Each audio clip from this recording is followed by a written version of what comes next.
कि किरिया खा के कहा ईमानदारी से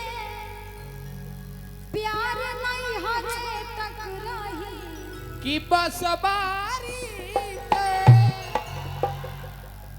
बट महाराज ये सब नहीं बोलते कि प्यार नहीं हजे तक रही कि पिछुआरी में।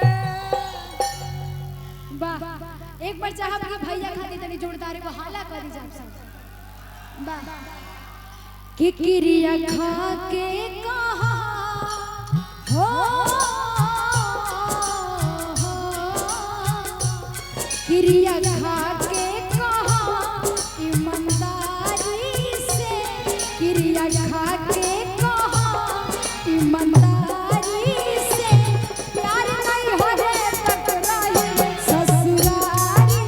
से प्यार नहीं हजे तक रही ससुरारी से किरिया खा के कहा हो किरिया खा के कहा ईमानदारी से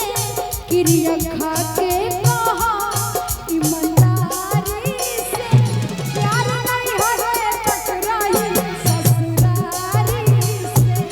प्यार नहीं हजे तक रही ससुरारी रउवे किरिए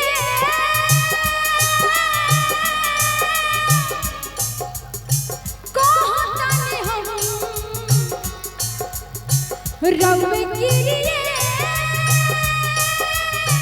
कहतानी हम ए राजा कहियो माहुर खाके पियल ना छोड़बा त कुछो कर जाए ए राजा कहियो माहुर खाके मर जाई पियल ना चलता कुछ कर जाए प्यार नहीं हजे तक रही ससुरारी में। प्यार नहीं हजे तक रही ससुरारी में। अभी हमारे फेसबुक पेज से लाइव चल रहा है सिंगर सलोनी पांडे उसमें कुछ हमारे आदरणीय दर्शक हैं जो कि चेन्नई से लाइव देख रहे हैं तो आप सभी को दिल से धन्यवाद ऐसे ही आशीर्वाद प्यार बनाए रखिए आगे लड़का के भाव लड़का कहता तोहरा गाँव में आई कुत्ता बोलई मोकिना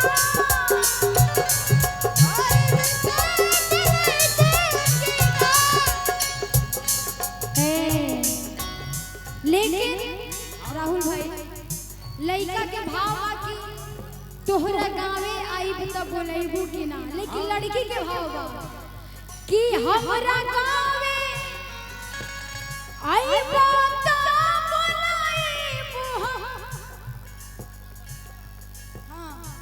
हंस के एक लोटा पानी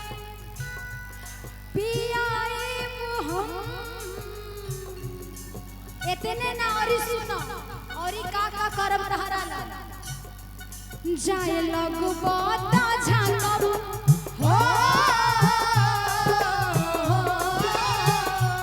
जाए लगो बाता झाकब हम केवाड़ी से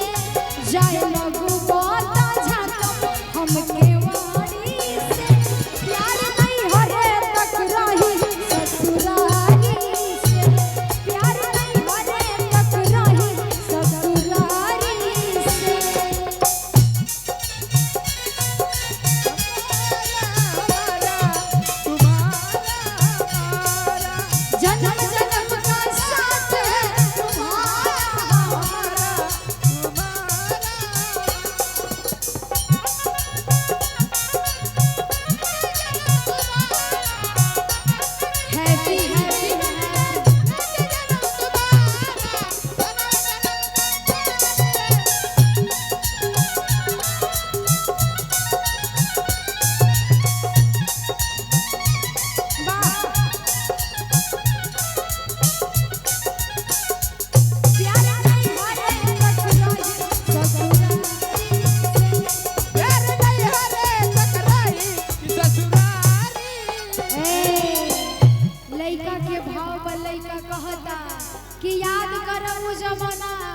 जो ना मेरा हम और तू मिलत रहनी,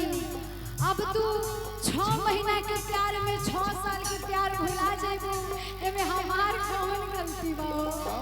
लइका के भाव लइका कहता पिया परदेस होई अब तैयार आए के,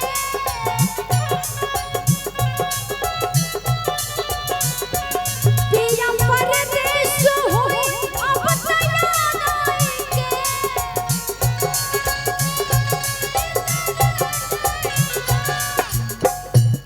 हंस के धीरे से दिल में गुदगुदा जाए के हो, याद आई ना सुना हो, याद आई ना सुना बेकरारी के, याद आई ना सुना बेकरारी के, प्यार नहीं हरे तक रही ससुरारी से, प्यार नहीं हरे तक रही ससुरारी से, क्रिया खा के कहा हो, क्रिया खा के कहा ईमानदारी से, क्रिया खा के कहा ईमानदारी से, प्यार नहीं हरे तक रही ससुरारी में, प्यार नहीं हरे तक रही ससुरारी में, प्यार नहीं हरे तक रही ससुरारी में, प्यार नहीं हरे तक रही ससुरारी में, प्यार नहीं हरे तक रही ससुरारी से, कि प्यार नहीं हरे तक रही हाँ कि ससुरारी से।